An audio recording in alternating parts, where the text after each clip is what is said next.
नमस्कार, मैं हूं के गिरी। आप सभी दर्शकों का हमारे आध्यात्मिक चैनल आनंद मंत्रा में स्वागत है। जी हाँ, यूं तो हमारे देश को देवों की धरती कहा जाता है, जहां पूरा विश्व कोरोना महामारी से त्रस्त है। वहीं हमारा भारत देश अभी भी इस कोरोना महामारी के पूरी तरह से चपेट में नहीं आया है। तो क्या रहस्य है? क्या यहाँ के देवी देवता कवच बनकर हम सभी को बचा रहे हैं, या यहाँ की प्रकृति हम सभी को सपोर्ट कर रही है? जी हाँ, इसी रहस्य से पर्दा उठाने के लिए हम कवच की बात करते हैं। सबसे पहले मैं आपको बताना चाहता हूँ कि कवच का नाम महाभारत में आया था, और जो महावीर कर्ण के पास था। जी हाँ, उसी कर्ण से पूरा पांडव सेना घबराई हुई थी। भगवान कृष्ण को भी कुछ नहीं सूझ रहा था। वो इंद्र के पास गए और इंद्र ने उनकी सहायता की। इंद्र की सहायता से उस कवच को कर्ण से मांग लिया, और कर्ण तो दानवीर था, वो मना भी नहीं कर सकता था। आखिर वो कवच जब कर्ण से चला गया तो उसकी मृत्यु हुई, उसकी पराजय हुई। जी हाँ, आज हम एक ऐसे ही कवच के बारे में आपको बताना चाहते हैं, जो है दुर्गा कवच। ये रहस्य है। क्या है इस कवच के बारे में, क्या विशेषता है इस कवच की? आइए हम आपको सुनाते हैं और देते हैं पूरी जानकारी। ओम नमो नारायणी। तो अभी आपको जो बताया गया है, जो रहस्य, उस रहस्य से पर्दा उठाने के लिए आज मैं आपके साथ इस चैनल पर हूं। और अगला जो कुछ पल है आपका, वो बड़ा ही संवेदनशील है। बड़ी ही शांति से, बड़ी ध्यान से सुनिएगा मेरी बात। और आज मैं आपको बताने जा रहा हूं उस कवच के बारे में जिसका नाम है दुर्गा कवच, है ना। जो हमारे दुर्गा सप्तशती के पाठक होंगे उनको पता होगा, लेकिन बहुत सारे जो जनसाधारण लोग हैं उनको नहीं पता होगा। तो आज मैं उस रहस्य से पर्दा हटाने के लिए आपके बीच में आया हूं, और मैं उस उन मंत्रों को आपके सामने उच्चारित भी करूंगा, उसका अर्थ भी बताऊंगा, और क्यों वो कवच है और वो क्यों हमको सहायता करता है, हमारी रक्षा करता है, वो सारा उस मंत्र में ही निहित है। तो मैं वो भी आपको बताऊंगा। तो ये है देव्या कवच यानी दुर्गा कवच। और हम लोग इसके मंत्रों का अगर श्रवण करें या उसकी हिंदी रूपांतर का भी हम पाठ करें तो दोनों ही हालत में हमको उसका पूरा फल मिलता है। और आपको पता है कि अगर ये इंसान के बस में होता कि वो कोरोना को रोक लेता, तो 7 दरवाज़ों के अंदर, सारी सुरक्षा के अंदर रहते हुए हमारे माननीय मुख्य गृह मंत्री जी, उनको कोरोना हो गया, तो कहीं ना कहीं ये संदेश जरूर जाता है कि सिर्फ हमारे बस में नहीं है। कुछ ईश्वरीय तत्व हो तो वो सबके बीच में रहते हुए भी बचा रहता है। एक कहानी आपको पता होगी कि एक माँ ऐसी है जो अस्पताल में 14 दिन अपने बेटे के साथ रही और उसको कोरोना नहीं हुआ। तो कहीं ना कहीं वो शक्ति है, वो मातृत्व की शक्ति है, तो वो इन मंत्रों में है। तो मैं आइए सीधे इस मंत्रों पर आपको लेके चलता हूँ। तो ये मंत्र शुरू होता है, सबसे पहले मार्कंडेय जी पूछते हैं ब्रह्मा जी से पूछते हैं कि ओम यद गुह्यम परमम लोके सर्व रक्षाकरम नृणाम यन्न कस्य चिदाख्यातम तन्मे ब्रूहि पितामह। यानी हे पितामह, जो इस संसार में परम गोपनीय तथा मनुष्यों की सब प्रकार से रक्षा करने वाला है, और जो अब तक आपने दूसरे किसी के सामने प्रकट नहीं किया हो, ऐसा कोई साधन मुझे बताइए। तो ब्रह्मा जी कहते हैं कि अस्ति गुहितमं विप्र सर्वभूतोपकारकम देव्यास्तु कवचम पुण्यम तच्छृणुष्व महामुने। यानी ऐसा साधन तो एक देवी का कवच है।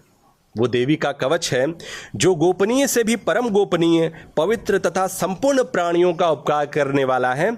और इसी संदर्भ में मंत्र में आगे बढ़ता है। जो 9 देवियों का नाम आप सबको पता है, उन 9 का हम लोग सबसे पहले स्मरण करते हैं। तो प्रथमम शैलपुत्री च, द्वितीयम ब्रह्मचारिणी, तृतीयम चंद्रघंटेति कुष्मांडेति चतुर्थकम, पंचमम स्कंद मातेति, षष्ठम कात्यायनीति च, सप्तमम कालरात्रिति, महागौरीति चाष्टमम, नवम सिद्धिदात्री च, नव दुर्गा प्रकृतिता उक्तानि तानि नामानि ब्रह्मणैव महात्मना।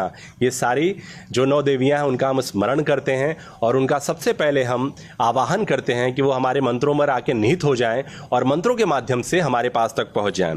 इसके बाद जो मंत्र है वो है अग्निना दह्यमान मानस्तु शत्रु मध्य गतो रणे विश्व दुर्ग में चैव भयार्ता शरणम गता। मैं इसका हिंदी रूपांतरण बताता हूँ। मुझे पता है संस्कृत उतना हम सबके लिए आसान नहीं है, वो जो पढ़ा लिखा संस्कृत में जो विद्वान है वही समझ पाता है, तो मैं हिंदी में आपको इसका अनुवाद करता हूँ। भगवती दुर्गा की शरण में प्राप्त हुए हूँ, उनका कभी कोई अमंगल नहीं होता। युद्ध के समय संकट में पड़ने पर भी उनके ऊपर कोई विपत्ति नहीं आती, उन्हें शोक दुख और भय की प्राप्ति नहीं होती। जिन्होंने भक्तिपूर्वक देवी का स्मरण किया है उनका निश्चय ही अभुद्य होता है। देवेश्वर जो तुम्हारा चिंतन करते हैं उनका तुम निस्संदेह रक्षा करती हो। देवेश्वरी तुम्हारा जो चिंतन करते हैं तुम उनकी निस्संदेह रक्षा करती हो। इस प्रकार हमारे हर अंग में एक एक देवी का वास है, पर हमें पता नहीं है और हमारी देवियां जागृत नहीं हैं। इस मंत्रों के माध्यम से हम उन देवियों को जागृत करते हैं। और फिर बताइए आप, किसी रोग में, किसी विपत्ति में, किसी में इतनी क्या क्षमता है कि वो माता से टकरा पाए?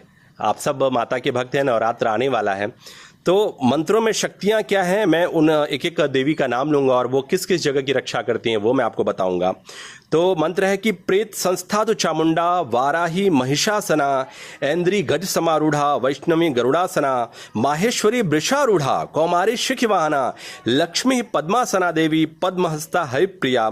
यानी चामुंडा देवी प्रेत पर आरूढ़ होती हैं, वाराही भैंसे पर सवारी करती हैं, ऐन्द्री का वाहन ऐरावत हाथी है, वैष्णवी देवी गरुड़ पर आसन जमाती हैं, माहेश्वरी वृषभ पर आरूढ़ होती हैं, कौमारी का वाहन मयूर है, भगवान विष्णु की प्रियतमा लक्ष्मी देवी कमल के आसन पर विराजमान होती हैं और हाथों में कमल धारण किए हुए हैं। वृषभ पर आरूढ़ ईश्वरी देवी ने श्वेत रूप धारण कर रखा है। ब्राह्मी देवी हंस पर बैठी हुई हैं और सब प्रकार के आभूषणों से विभूषित हैं।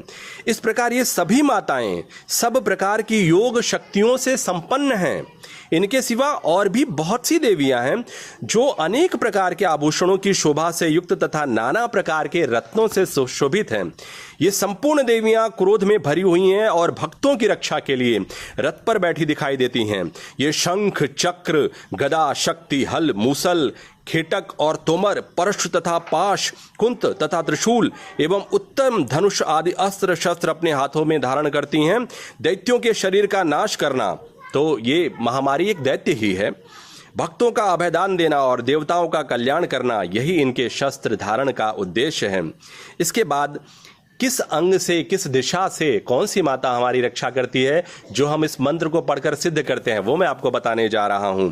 तो पूर्व दिशा में ऐन्द्री मेरी रक्षा करें, अग्निकोण में अग्निशक्ति रक्षा करें, दक्षिण दिशा में वाराही, नैऋत्य कोण में खड्गधारिणी, पश्चिम दिशा में वारुणी, वायव्य कोणों में मृग पर सवारी करने वाली देवी मेरी रक्षा करें, उत्तर दिशा में कौमारी, ईशान कोण में शूलधारिणी रक्षा करें, ब्रह्मणी तुम ऊपर की ओर से रक्षा करो, वैष्णवी देवी नीचे की ओर से रक्षा करो। इस प्रकार शव को अपना वाहन बनाने वाली चामुंडा देवी दशों दिशाओं में मेरी रक्षा करें। जया आगे से, विजया पीछे से, वाम भाग में अजिता, दक्षिण भाग में अपराजिता, उद्योतिमा शिखा की रक्षा करें, उमा मेरे मस्तक की रक्षा करें, ललाट में मालाधारी रक्षा करें, यशस्विनी मेरे भौहों की रक्षा करें, भौहों के मध्य भाग में त्रिनेत्रा, नथुनों की यमघंटा देवी रक्षा करें, दोनों नेत्रों के मध्य भाग में शंखिनी और कानों में द्वारवासिनी रक्षा करें, कालिका देवी कपोलों की, भगवती कानों की, नासिका में सुगंधा और ऊपर के ओठ में चर्चिका देवी, नीचे के ओठ में अमृतकला देवी, जिह्वा में माता सरस्वती रक्षा करें। इस प्रकार पूरे शरीर में एक एक देवियों का हमारे वास हो जाता है। जब हम इस कवच का मंत्रोच्चार करते हैं, अगर वो आपको संस्कृत में नहीं आता है तो कोई बात नहीं है, भक्ति भावना से आप जिस भी भाषा में इसका पाठ करें उसका फल निस्संदेह मिलता है। और ये तो मैं अपने अनुभव से बता रहा हूँ, मैं तो एक साधारण मानव हूँ, मेरी क्या औकात है कि मैं आपको ज्ञान बांटूं, लेकिन ये मैंने अपने अनुभव से सिद्ध किया है। मैं पिछले 3 साल से लगातार सुबह और शाम इन मंत्रों का जाप कर रहा हूँ और मेरा जो फील्ड है, मैं बाहर निकलता हूँ, लोगों से मिलता हूँ, लोगों से बात करता हूँ और ये क्रिएटिव फील्ड है। तो पता नहीं न जाने कितने लोगों से मिलना होता है और किसके पास है, किसके पास क्या है, किसको क्या पता है। लेकिन विश्वास मानिए सिर्फ इस मंत्र की शक्ति है। बाकी तो जो आप प्रिकॉशन ले रहे हैं वो मैं भी लेता हूं, लेकिन अगर सिर्फ उसी से बात बन जाती तो मुझे हमारे इस चैनल पर ये वीडियो आपको बना के नहीं प्रस्तुत करना पड़ता। और ये हमारी जवाबदेही है, समाज के प्रति हमारी जिम्मेदारी है कि अगर हमारे पास कुछ है ऐसा छुपा हुआ खजाने में तो हम लोगों को देना सीखें। है, मैं वो वाला पंडित नहीं हूँ जो सिर्फ पोथी पढ़ते हैं और छुपा के रखते हैं कि अरे ये ज्ञान लोगों के पास चला गया। तो दो तरह के पंडित होते हैं, एक तो जो जन्म से पंडित होते हैं, दूसरे कर्म से पंडित होते हैं। तो जो कर्म से पंडित होते हैं वो अपना जो उनका उद्देश्य होता है जीवन का उसको समझते हैं। तो ये हमारा चैनल इसी विशेष उद्देश्य से बनाया गया है कि इस पर वो सारी रहस्य की बातें जो हम जानते तो हैं लेकिन जनसाधारण के बीच में वो चीज़ें नहीं पता है, ये हमारे पास में है, ये पुस्तक हमारे पास में है, माता की ये किताब, ये दुर्गा सप्तशती हमारे पास में है, घर घर में है, लेकिन हमें पता ही नहीं कि कोरोना का यहाँ पर इलाज है। और हम परेशान हैं, भटक रहे हैं, विक्षिप्त अवस्था में हैं, सुसाइड कर रहे हैं, डिप्रेशन में चले जा रहे हैं, हर दिन घर से निकल रहे हैं और दहशत में जा रहे हैं कि पता नहीं आज वापस आएंगे तो पता नहीं बचेंगे कि कोरोना हो चुका रहेगा। इन सारी विपत्तियों का एक ही इलाज है और वो है देवी का कवच। हिंदी में पढ़िए आप, संस्कृत में पढ़िए जिसको आता है, बंगाली में पढ़िए, हर लैंग्वेज में ये आपको उपलब्ध है और अपनी रक्षा करिए। विश्वास मानिए आप अपने अनुभव से पाएंगे कि जब से आपने ये पढ़ना शुरू किया है और ये धारण करना शुरू किया है, आप जब भी जा रहे हैं बड़े ही शांत मन से और बड़े निश्चिंत भाव से जा रहे हैं, इस भाव के साथ जा रहे हैं कि माता मेरे साथ लगातार मेरे सर पर विराजमान है, मेरे शरीर में उसका वास है, हमारा क्या कोई बिगाड़ पाएगा। ये कोरोना तो कुछ भी नहीं है। रक्तबीज की कहानी आपने सुनी होगी और रक्तबीज एक ऐसा योद्धा था जो जितनी बार उसका सर कटता था उसका रक्त का बीज गिरता था और वो उतने सारे नए रक्त बीज पैदा हो जाते थे। तो ये कोरोना यही तो है, एक कोरोना से वो बूंद बूंद करके लोगों तक पहुंच रहा है और लोगों में फैलता चला जा रहा है। तो ये पुराने समय का वो दानव रक्त बीज है जो इस समय कोरोना का रूप धारण करके हमारे बीच में है। तो उसका नाश कैसे हुआ? माता ने उसका नाश किया। माता ने उसका सर काटा और काली देवी ने कहा कि उसके रक्त को मैं नीचे गिरने ही नहीं दूंगा, उसका पान कर जाऊंगी। और इस प्रकार सारे रक्तबीजों का संहार किया युद्ध क्षेत्र में। वो कहानी आपसे छुपी हुई नहीं है। वही कहानी इस दुर्गा कवच में एक बार फिर से आपके सामने हम लोग लेकर आए हैं इस चैनल के माध्यम से। और आप दुर्गा सप्तशती के दुर्गा कवच खंड का पाठ करिए और हमें भी अपना अनुभव हमारे इस चैनल के माध्यम से आप शेयर करिए और अपने अनुभव बताइए, जिससे कि हम आपके अनुभव भी दूसरों तक पहुंचा पाएं। और हमारे जीवन की सार्थकता इसी में है कि हम समाज के कुछ काम आए। नहीं तो जानवरों को भी जीवन मिला हुआ है। आपको अगर मनुष्य बनाया गया है तो उसका उद्देश्य सिर्फ यही है कि ईश्वर ने आप पर भरोसा किया कि इसको अगर हम मनुष्य बना रहे हैं तो ये कुछ करेगा, ये मानव समाज के लिए, सभ्यता के लिए, इतिहास में अपना नाम दर्ज कराएगा। तो हम चाहते हैं कि जिस प्रकार हमारा चैनल इस दिशा में लगातार कुछ न कुछ कर रहा है, आप सब अपनी पॉजिटिवनेस, अपनी ऊर्जा उस माध्यम में आगे बढ़ाएं। तो इस खंड में इतना ही। फिर हम नए नए विषय की जानकारी के लिए आपके पास फिर से उपस्थित होंगे। तब तक के लिए जय माता।